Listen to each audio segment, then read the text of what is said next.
ശശി തരൂരിന് ഏതാണ്ട് പൂർണ്ണമായും കൈയൊഴിയുന്ന നിലപാടിലേക്ക് KPCC നേതൃത്വം എത്തുന്നുണ്ട്. ശശി തരൂരിനെതിരെ പടയൊരുക്കമായി സംസ്ഥാനത്തെ കോൺഗ്രസ് നേതൃത്വം ശശി തരൂരുമായി ഇനി യോജിച്ച് പ്രവർത്തിക്കാൻ കഴിയില്ല എന്നാണ് KPCC നേതൃത്വത്തിന്റെ നിലപാട്. തരൂരിനോട് വിട്ടുവീഴ്ചയില്ലെന്ന നിലപാട് ഹൈക്കമാൻഡിനെ അറിയിക്കും. അതേസമയം തരൂർ പുറത്തേക്ക് പോയാൽ അതൃപ്തരായ മറ്റു നേതാക്കന്മാർ പിന്തുണച്ചേക്കാമെന്ന ആശങ്കയും കോൺഗ്രസ് നേതാക്കന്മാർക്കുണ്ട്. വിവരങ്ങളുമായി ടിൻഡു ചേർന്നു. ടിൻഡു, ശശി തരൂരിൻ്റെ ചാഞ്ചാട്ടം എങ്ങോട്ടേക്കാണ് എന്ന് കൃത്യമായി മനസ്സിലാക്കാൻ സാധിക്കുന്നു. ഒരു ഭാഗത്ത് LDFനെ പുകഴ്ത്തുന്നു, സംസ്ഥാന സർക്കാരിൻ്റെ വികസന നേട്ടങ്ങളെ പുകഴ്ത്തുന്നു, മറുഭാഗത്ത് പ്രധാനമന്ത്രിയെയും കേന്ദ്ര സർക്കാരിൻ്റെ വികസന പ്രവർത്തനങ്ങളെയും വിദേശകാര്യ നയത്തെയും ഒക്കെ പുകഴ്ത്തുന്നു. എന്തായാലും വെട്ടിലായത് കോൺഗ്രസ് നേതൃത്വമാണ്. ടിൻഡു.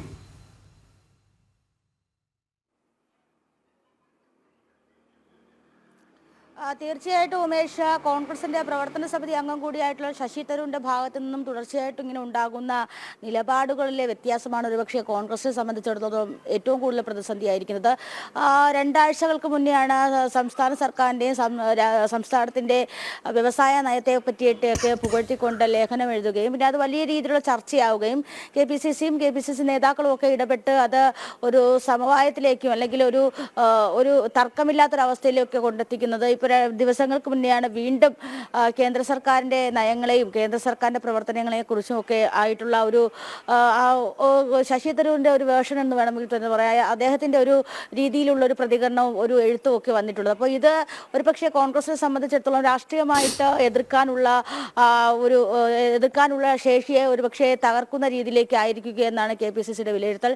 ഇതുമായി ബന്ധപ്പെട്ട് ശശി തരൂരിനെതിരെ ഹൈക്കമാൻഡിൽ ശശി തരൂരിനെതിരെയുള്ളൊരു പടയൊരുക്കം തന്നെയാണ് സംസ്ഥാന കോൺഗ്രസ് നേതൃത്വത്തിന്റെ ഭാഗത്തു നിന്നും ഉണ്ടാകാനുള്ള സാധ്യത എന്ന് പറയുന്നത്. രാഹുൽ ഗാന്ധിയും അതോടൊപ്പം തന്നെ മല്ലികാർജ്ജുന ഖാർഗെയും ശശി തരൂരിന്റെ വിഷയത്തിൽ പലതവണ താക്കീത് കൊടുത്തിട്ടും തരൂരിൻ്റെതായിട്ടുള്ള വഴിയിൽ സഞ്ചരിക്കുകയാണ്. അതോടൊപ്പം തന്നെ തരൂരിനെ തഴയുന്നതും തരൂരിന്റെ സ്ഥാനങ്ങളിൽ കൊടുക്കുന്ന അല്ലെങ്കിൽ തരൂരിന്റെ പ്രധാനപ്പെട്ട സ്ഥാനങ്ങളിലേക്ക് കൊണ്ടുവരാത്തതും പ്രധാന ചർച്ചാ വിഷയമാക്കി തന്നെ തരൂര് കോൺഗ്രസ് നേതൃത്വങ്ങളെ അറിയിച്ചിട്ടുണ്ടായിരുന്നു. അതിനെയാണ് തരൂരിനെ സംബന്ധിച്ചിടത്തോളം കോൺഗ്രസിൽ ഒരു വാദിച്ചു നിൽക്കാൻ കഴിയുന്ന ഒരു കാര്യമെന്ന് പറയുന്നത്. കാരണം ഏതാണ്ട് 15 വർഷത്തോളം MP ആയി പ്രവർത്തിച്ചു. അതോടൊപ്പം തന്നെ കോൺഗ്രസിന്റെ കോൺഗ്രസിന്റെ മുഖമെന്ന നേതാവ് തന്നെ വേണമെങ്കിൽ പറയാം. പക്ഷേ തരൂരിനെ പല ഘട്ടങ്ങളിലും ഈ നേതൃസ്ഥാനത്തേക്കും അതോടൊപ്പം തന്നെ പല ചർച്ചകളും വരുമ്പോൾ അതിൻ്റെ പ്രധാനപ്പെട്ട ഇടങ്ങളിലേക്കും തരൂരിനെ കൊണ്ടുവരുന്നത് ഒരുപക്ഷെ ഈ കോൺഗ്രസിനിടയിലുള്ള ആളുകൾ തന്നെ തടഞ്ഞിട്ടുണ്ടായിരുന്നു. അതുതന്നെയാണ് തരൂർ പല ഘട്ടങ്ങളിലും ഇത്തരത്തിലുള്ള ചർച്ചകൾ വരുമ്പോൾ നേരിട്ട് പറയാനും തരൂരിന് ആ ഘട്ടത്തിൽ പിടിച്ചു നിൽക്കാനും സാധിച്ചിട്ടുള്ളത്. ഒരുപക്ഷെ ഇനിയിപ്പോൾ നേരത്തെ ഉമേഷ് സൂചിപ്പിച്ചതുപോലെ തന്നെ സംസ്ഥാന സർക്കാരിനെയും കേന്ദ്ര സർക്കാരിനെയൊക്കെ പുകഴ്ത്തിക്കൊണ്ട് അവരുടെ നയങ്ങളുടെയും അവരുടെ പ്രവർത്തനങ്ങളെയൊക്കെ പുകഴ്ത്തിക്കൊണ്ട് സംസാരിക്കുമ്പോൾ എത്രത്തോളം തരൂരിന് KPCCയിലും അതോടൊപ്പം തന്നെ ഈ പറയുന്ന പോലെ ദേശീയ തലത്തിലേക്ക് വരുമ്പോൾ അവിടെയും എങ്ങനെ തരൂരിന് പിടിച്ചു നിൽക്കാൻ സാധിക്കുമെന്നുള്ള കാര്യമാണ് ആശങ്കയുള്ളത്. ഒരുപക്ഷെ തരൂരിനെ പുറത്താക്കുകയാണെങ്കിൽ KPCC അല്ലെങ്കിൽ കോൺഗ്രസ് നേതൃത്വത്തിനകത്ത് തന്നെ സംസ്ഥാന തലത്തിൽ ഒരുപാട് പേര് തരൂരിനെ അംഗീകരിക്കുന്നവരുണ്ട്, അല്ലെങ്കിൽ തരൂരിൻ്റെ ആശയമായിട്ട് അല്ലെങ്കിൽ തരൂരുമായിട്ട് ഒപ്പം ചേർന്ന് നിൽക്കുന്നവരുണ്ട്. അവരൊക്കെ തരൂരിനൊപ്പം പുറത്തു പോകാനുള്ള സാധ്യതയെ മുന്നിൽ കാണും. അപ്പോൾ ഇത് എങ്ങനെ നയപരമായിട്ട് തീരുമാനിക്കണമെന്ന കാര്യത്തിലാണ് കോൺഗ്രസിന് ആശങ്കയുള്ളത്. അപ്പോൾ എന്തായാലും തരൂരിനെതിരെ പടയൊരുക്കം നടത്താൻ തന്നെയാണ് തീരുമാനം.